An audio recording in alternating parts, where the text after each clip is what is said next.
إن الحمد لله نحمده ونستعينه ونستغفره ونعوذ بالله من شرور أنفسنا ومن سيئات أعمالنا من يهده الله فلا مضل له ومن يضلل فلا هادي له وأشهد أن لا إله إلا الله وحده لا شريك له وأشهد أن محمدا عبده ورسوله أما بعد فإن خير الحديث كتاب الله وخير الهدي هدي محمد صلی اللہ علیہ وعلى آلہ وسلم وشر الأمور محدثاتها وكل محدثة بدعة وكل بدعة ضلالة وكل ضلالة في النار قال الله تبارك وتعالى ونبلوكم بالشر والخير فتنة وإلينا ترجعون۔ میرے محترم دینی بھائیوں اور قابل احترام اور بہنوں، اللہ رب العالمین نے دنیا کی زندگی میں ہمارے لیے ایک کے بعد ایک امتحان رکھے ہیں۔ جب تک زندگی باقی ہے امتحانات کا، آزمائشوں کا سلسلہ جاری رہے گا۔ کبھی یہ امتحان آزمائش فتنہ نفس کی طرف سے ہوگا، کبھی شیطان کی طرف سے، کبھی سماج کی طرف سے، کبھی گھر والوں کی طرف سے، اور کبھی کسی اور اعتبار سے۔ اس میں کوئی شک نہیں کہ ایک کے بعد ایک فتنوں کا سلسلہ، آزمائشوں کا سلسلہ جاری رہتا ہے اور رہے گا۔ اللہ تعالیٰ نے دنیا کا قانون، دنیا کا نظام ایسا بنایا ہے کہ انسان فتنوں سے فرار اختیار نہیں کر سکتا ہے۔ کہیں نہ کہیں کسی نہ کسی اعتبار سے اس کو آزمایا جائے گا، حتیٰ کہ وہ سیاسی فتنوں سے بھاگ کر اگر پہاڑ پہ بھی چلا جائے تبھی بھی نفس کا فتنہ، نفس کی آزمائش یہ اس کے لیے ہے، شیطان کا فتنہ اس کے لیے ہے۔ تو کہیں بھی وہ جب تک دنیا میں زندہ ہے آزمائشیں ایک کے بعد ایک ہوں گی، اور ان آزمائشوں میں وہ کامیاب ہوتا ہے یا ناکام، اسی پر اس کی آخرت کی کامیابی اور ناکامی کا مدار ہے۔ پچھلے درس میں ہم نے دو باتیں دیکھی کہ کس طرح سے انسان کو دنیا میں آزمایا جائے گا، وہ کون سی چیزیں۔ ان میں پہلی چیز ہم نے دیکھی وہ ہے مال کا فتنہ۔ مال کہاں سے آیا اور کن چیزوں میں لگایا، اس اعتبار سے انسان کو آزمایا جائے گا، اور مال ہی کے نتیجے میں کئی مصیبتیں، بگاڑ، فتنے، فساد وجود میں آتے ہیں۔ مال کے کمانے کے اعتبار سے دھوکہ، چوری، جھوٹ، اور اس طرح سے جتنی بھی سود اور ظلم و زیادتی سب چیزیں وجود میں آتی ہیں، اور خرچ کرنے کے اعتبار سے عیاشی، فضول خرچی، معصیت کے فروغ کے اسباب کو اختیار کرنا، وہ ساری چیزیں اس میں آتی ہیں۔ تو اس اعتبار سے مال ایک بہت بڑا فتنہ ہے، کیونکہ مال کی بنیاد پر بہت سارے جرم اور برائیاں وجود میں آتی ہیں، اس کی حصول اور اس کے خرچ دونوں کے اعتبار سے۔ اسی طرح سے دوسرا فتنہ ہم نے دیکھا وہ ہے عہدے اور مقام کا فتنہ، یا جس کو ہم موٹے الفاظ میں کہیں کہ حکومت، سیاست، یا پھر شرف اور مقام، عزت کا فتنہ، کہ انسان دنیا میں کوئی مقام چاہتا ہے اور اس مقام کے لیے پھر وہ اپنے دین میں کتنا کمپرومائز کرتا ہے، یہاں تک کہ وہ اپنی توحید کو بھی کھو دیتا ہے۔ تو یہ جو چیز ہے یہ بھی ایک بہت بڑا فتنہ ہے جس سے انسان کو بچنا چاہیے۔ آگے ہم جا کے دیکھیں گے کہ اس کے لیے بچنے کے لیے کیا اسباب ہیں، اپنے آپ کو کیسے بچانا ہے، لیکن پہلے جب تک کہ انسان مرض نہ جانے تب تک کہ دوا صحیح استعمال کر سکتا ہے نہیں۔ تو انسان کے لیے آدھا کام یہ ہے کہ وہ مرض کو جانے۔ اسی لیے آپ دیکھیں گے سورۃ البقرہ آپ شروع کرتے ہیں، اللہ تعالیٰ نے مرض بیان کیا ہے۔ یا بنی اسرائیل، ہم سے پہلے کتاب پانے والے لوگ، ان کے اندر کیا امراض آئے، کیا بیماریاں ان میں آئیں، تو اللہ تعالیٰ نے ایک ایک ایک کر کے ان کی بیماریاں بیان کی۔ کیوں بیان کی؟ تاکہ اہل ایمان، امت مسلمہ کے افراد ان بیماریوں میں مبتلا نہیں۔ کیوں بتایا اللہ نے؟ ان کی غیبت کے لیے، ان کی برائی بس بیان کر کے مسلمان خوش ہو جائیں کہ چلو وہ لوگ برے تھے ہم لوگ اچھے ہیں؟ نہیں، اللہ تعالیٰ نے ان کی برائی اس لیے بیان کی تاکہ ہمیں مرض معلوم ہو، ہمیں معلوم ہو کہ وہ کون سے گڑھے ہیں، وہ کون سی کھائیاں ہیں جن میں ہم گر سکتے ہیں۔ اسی لیے اللہ کے نبی صلی اللہ علیہ وسلم نے کہا تھا لَتَتَّبِعُنَّ سَنَنَ مَنْ كَانَ قَبْلَكُمْ، تم ضرور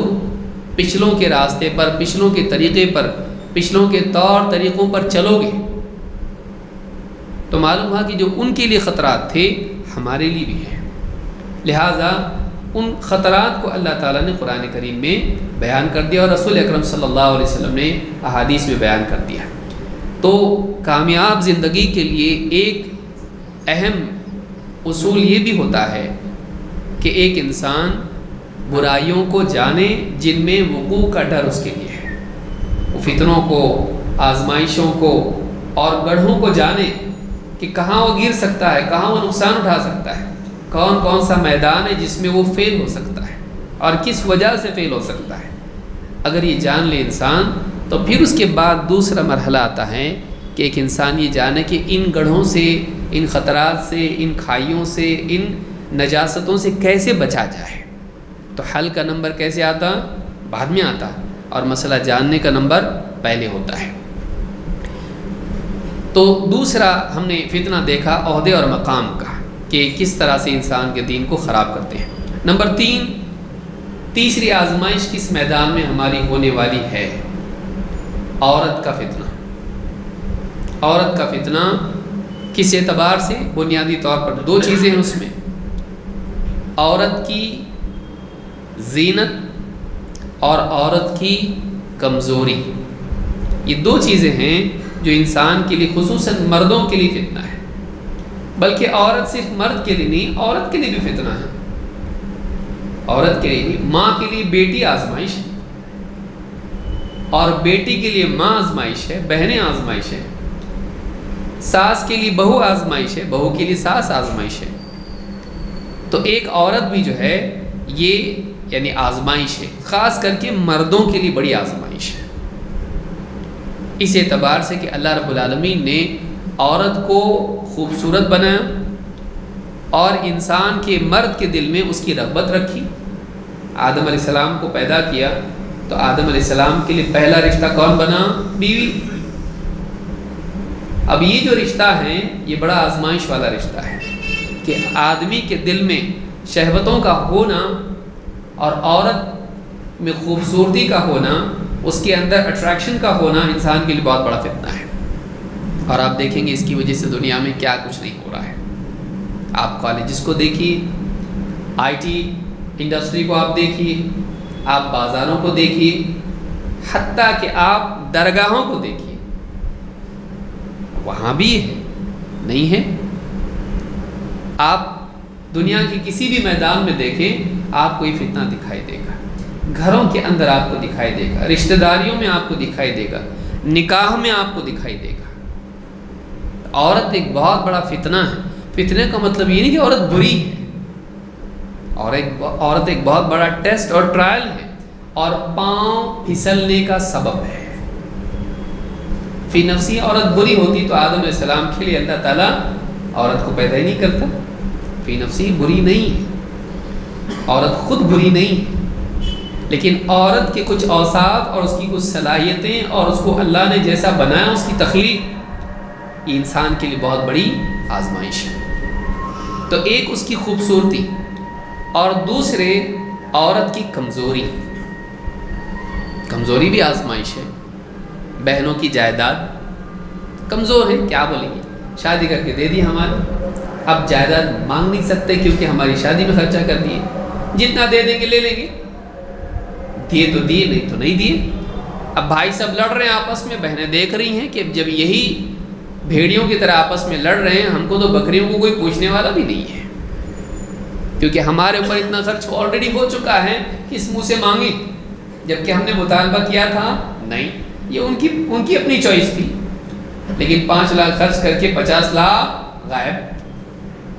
اور تھوڑا بہت تبرک کے طور پر دل خوش کرنے کے لیے دے دیا، نہیں دیا ایسا نہیں ہو بدنامی سے بچ جائیں،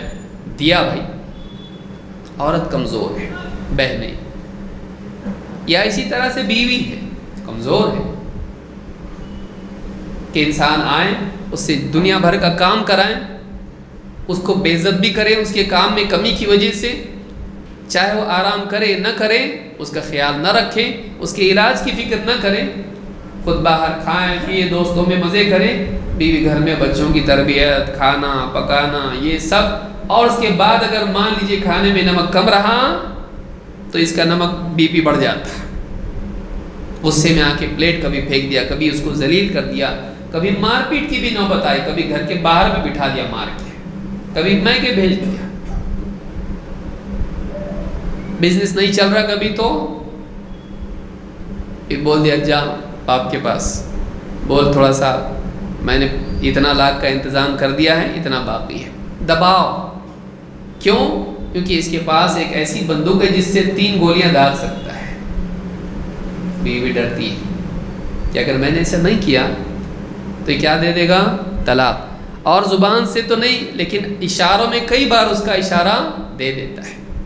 زیادہ کچھ ہوا نہ چھوڑ دوں گا، ہمیشہ سر پہ اس کی لٹکتی تلوار ہے۔ تو بیوی کے روپ میں، کبھی بیٹی کے روپ میں، ایک بیٹی ہوئی، ایک منی ہارٹ اٹیک آیا تھا اس کو، مائنر اٹیک آیا تھا اس کو، دوسری بھی ہو گئی، تیسری بھی ہو گئی، تو انسان کے لیے آزمائش ہوتی ہے، اچھے کے لیے بھی برے کے لیے بھی، اچھے بھی انسان کے لیے ایک آزمائش ہے کہ اس کو پیار محبت دینا، پڑھانا لکھانا، دین سکھانا، اس کو گھر گرستی سکھانا، اور اس کے بعد اپنے جگر کے ٹکڑے کو دوسرے کے گھر میں دینا، کیسا رکھتے معلوم نہیں، دل ہمیشہ اٹکا رہتا ہے،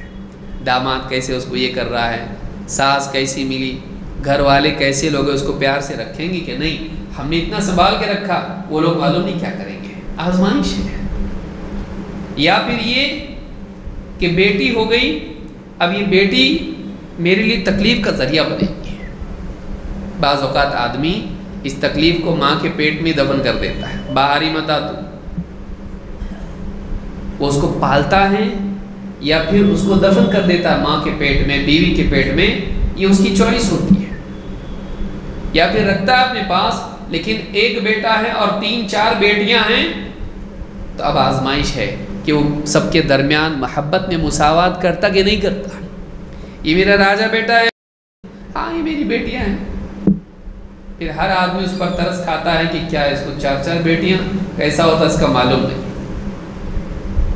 ہمدردیاں اس کو مظلوم کے طور پر ملتی ہیں کہ یہ مظلوم ہے، نعوذ باللہ، اللہ رب العالمین نے اس پر ظلم کر دیا ہے کہ 4-4 بیٹیاں دے دی اس کو، تو وہ آزمائش اس کے لیے ہوتی ہے۔ بعض اوقات پھر وہ سلوک برابر نہیں کرتا ہے بچیوں کے ساتھ میں، یہ نہیں کہ ان کے ساتھ بدسلوکی کرتا ہے، ٹھیک ہے ان کے ساتھ بھی ٹھیک رہتا ہے، لیکن اسپیشل ٹریٹمنٹ بیٹے کو ملتی ہے، یہ نہیں کہ اس کے ساتھ بچیوں کو مارے گا پیٹے گا، ایسا تو نہیں کرے گا، عموماً ایسا نہیں ہوتا ہے، لیکن یہ ضرور ہوتا ہے کہ وہ جاب سے واپس لوٹے گا تو بیٹیاں آ کے لپٹ رہی ہیں لیکن پوچھ رہا ہے میرا گڈو کہاں ہے، ہاں بیٹا کہاں ہے، تلاش اس کی، جو آ گئے ان کا اتنا زیادہ امپورٹنس نہیں ہے، جو نہیں ہے، جو مٹی میں باہر کھیل رہا ہے اس کی فکر زیادہ ہوتی کہ وہ آیا تو اس کو گود میں لے لے گا، یہ آس پاس اس کے کھیلیں گے، آزمائش ہے، ماں آزمائش ہے، ماں آزمائش ہے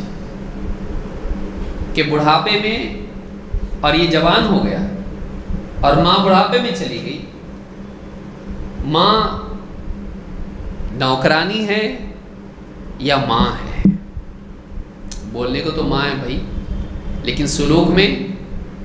اس کے کپڑے دھونا، ابھی شادی نہیں ہوئی اس کے کپڑے دھونا، کھانا پکانا، اس کے لیے ہر چیز کا خیال رکھنا، ذرا سا اس کا کپڑا ٹھیک سے نہیں دھولا اگر، یہ کیا ہے، ایسا دھوتے اس کو، دبا رہ گیا نا یہ گٹکے کا، ہاں گٹکے کا دبا ہی نکلا کیسا نہیں،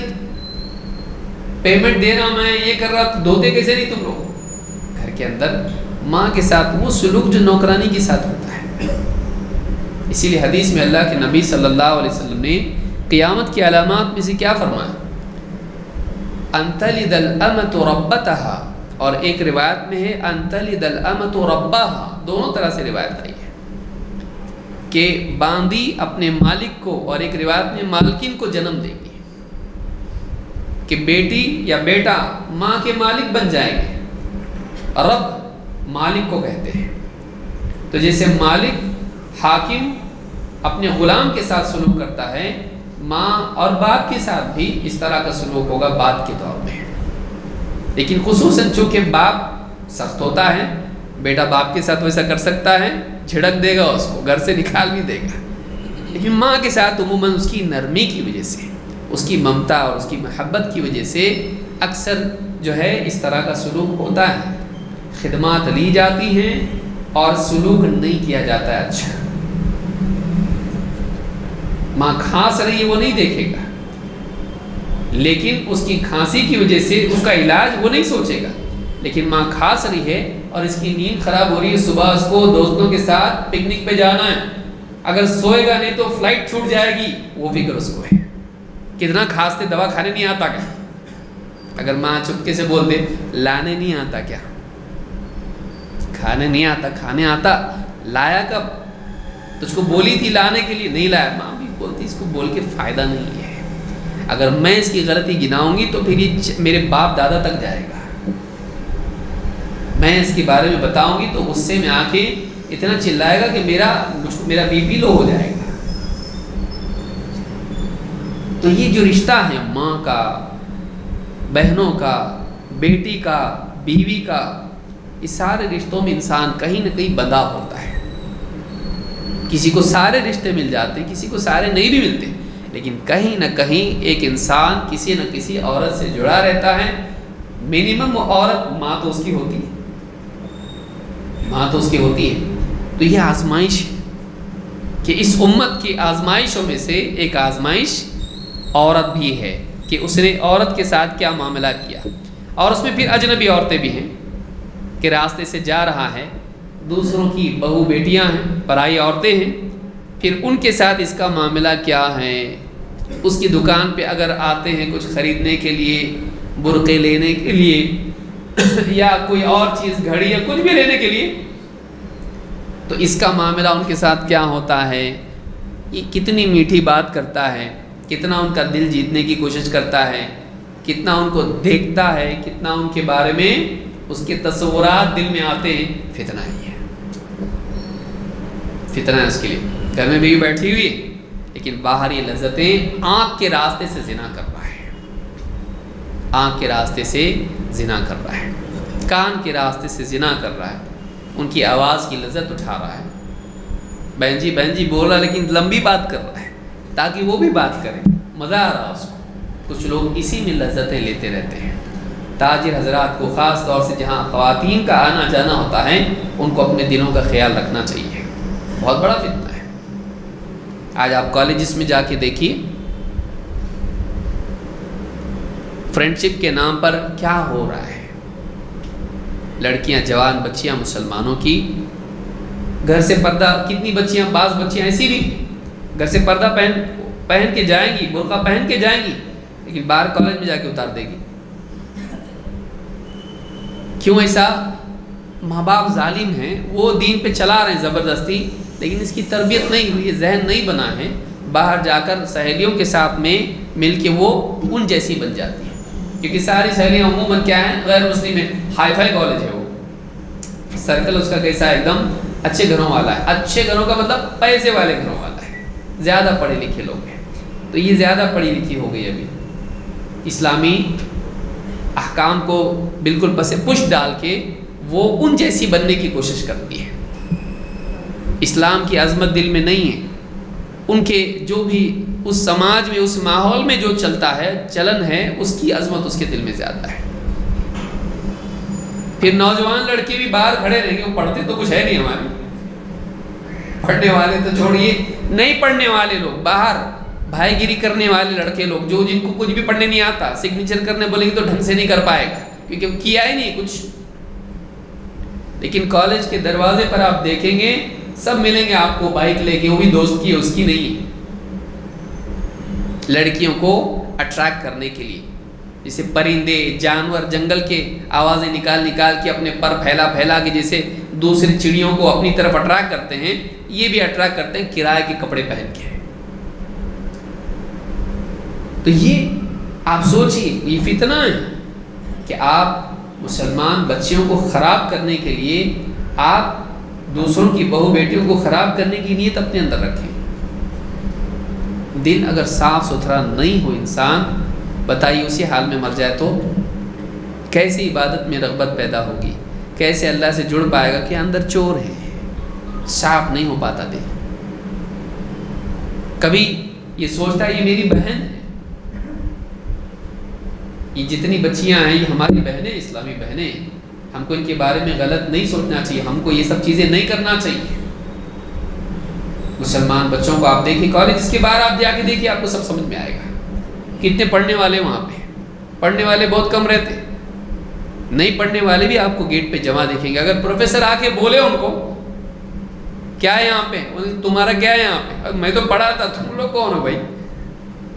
چلو اپنا کام کرو، ڈرتے ہیں۔ ایک پروفیسر وہی کہنے لگے مجھ سے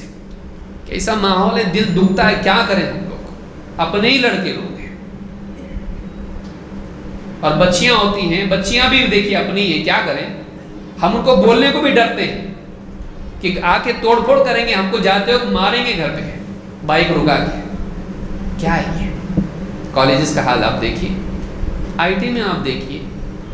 لڑکا ہے، کون دیکھتا ہے یہاں پہ، کون دیکھتا، لڑکیوں کے ساتھ افیئر ہو رہا ہے، ہاتھ ملا رہا ہے، ہگ کر رہا ہے اس کو، برتھ ڈے کے لیے اس کو سیلیبریٹ اس کے ساتھ کر رہا ہے، ایک آدھ گھونٹ پی بھی رہا ہے لڑکی کی خاطر، ان کے ساتھ پکنک پہ جا رہے ہیں، گلے میں ہاتھ ڈال رہے ہیں، فوٹو نکال رہے ہیں، سب کچھ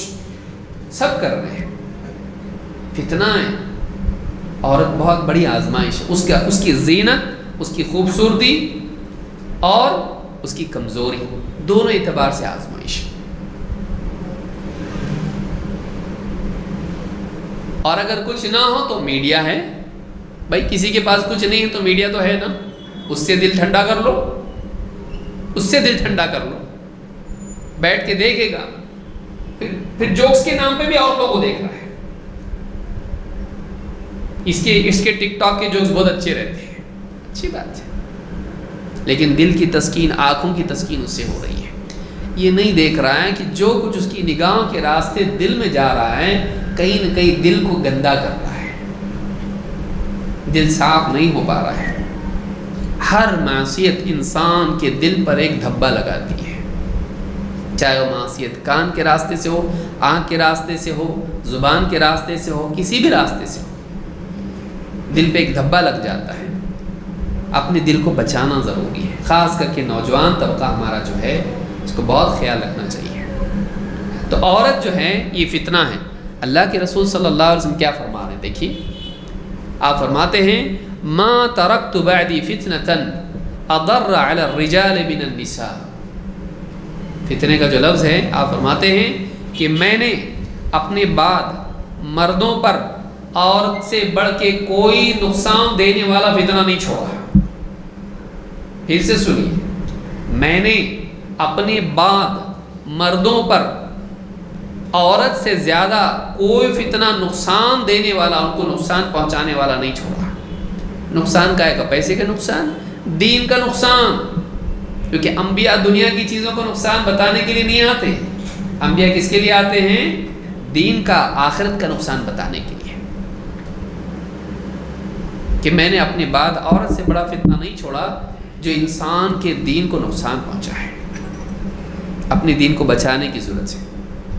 اپنی نگاہوں کو جھکانے کی ضرورت ہے، اپنے دلوں کو صاف کرنے کی ضرورت ہے۔ یہ ایک انگلی کتنا نقصان پہنچاتی ہے آدمی کو، ہاں ایک انگلی لگائے فیس بک پہ، ہاں یوٹیوب کے اوپر، اور نہ جانے کہاں کہاں، ایک انگلی اس کو جہنم میں لے جائے گی، ایک انگلی۔ وہی اتحیات میں اٹھاتا ہے، ہاں لیکن وہی انگلی کیسی ہے، انسان کو جہنم میں لے جا سکتی ہے۔ بے حیائی دیکھنا، بے حیائی کے ماحول میں گھومنا پھرنا، بے حیائی کے ساتھ پرائی بچیوں کے ساتھ میں تعلقات قائم کرنا، ایک لڑکا ہے 4 لڑکی 3 لڑکیوں کے ساتھ افیئر کر رہا ہے